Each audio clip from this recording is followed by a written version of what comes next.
Alors cette semaine, la paracha de Korach. Dans notre paracha, il y a deux questions élémentaires. Première question, lorsque Korach ainsi que toute son assemblée se tournent vers Moshe Rabbeinu et il vient argumenter en disant Ki kol ha'eda kulam kedoshim uvtocham Hashem umadua titnaseu al ke'al Hashem. Tout le peuple est saint. Donc pourquoi vous hissez au-delà du peuple, au-dessus du peuple? Qu'avez-vous de plus que le peuple? Laissez-nous aussi gouverner ce peuple.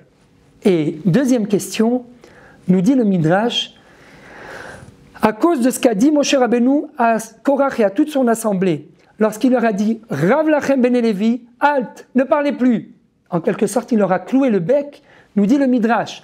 Parce que Moshe Rabbeinu a cloué le bec à Korach, eh bien, lorsque lui-même va supplier à Kadosh Baruch Hu pour entrer en Israël, Kadosh Baruch Hu va lui clouer le bec entre guillemets et il va l'empêcher de rajouter encore une prière qui aurait pu lui permettre d'accéder en Eretz Israël.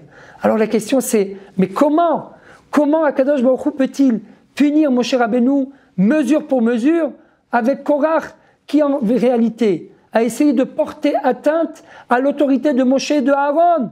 Mais il est clair qu'il a fait une erreur. Comment le Midrash peut-il nous dire Moshe a fauté parce qu'il a cloué le bec de Korach? Réponse, Korach avait en partie raison. Il y avait une étincelle de vérité dans son argumentation. Quelle était cette étincelle?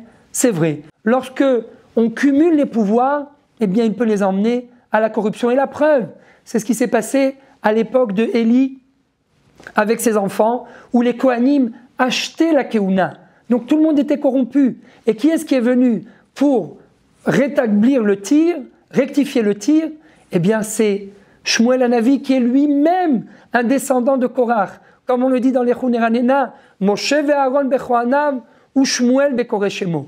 Shmuel qui était équivalent à Moshe et à Aaron et qui est lui-même un descendant de Korach. Donc, au final, c'est vrai, il y avait une étincelle de vérité dans les paroles de Korach, mais ce n'était pas adapté à Moshe et à Aaron, car Moshe et Aaron ont été choisis directement par Dieu. Et donc, chez eux, il ne peut pas y avoir de faille, il ne peut pas y avoir de corruption. Mais, en effet, pour les générations à venir, on doit se garder de cumuler les pouvoirs, car ça peut aboutir à la corruption. Eh bien, en réalité, le message de cette paracha est simple. La Torah nous transmet un enseignement fondamental, même à travers des gens qui ne sont pas rattachés à la Torah, comme Korach, qui vont peut-être même s'opposer à la Torah, s'opposer aux leaders, aux représentants de la Torah. Eh bien, même cela, il faut être capable de les rapprocher. Il faut être capable de les accepter tels qu'ils sont. Comment? En étant un exemple. Pas en essayant de leur clouer le bec, mais en essayant de les rapprocher, d'être capable de discerner la partie de vérité qui réside au fond d'eux. Alors voilà, Bezrat Hashem, nous, à l'heure actuelle, on approche bientôt de la 7e année de Rosh Hashanah, cette année qui va être 5782, une année sabbatique en Israël.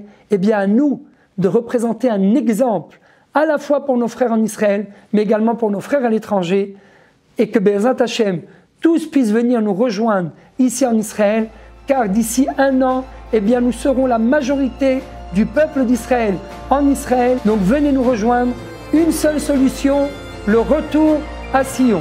Merci et Kol Tov.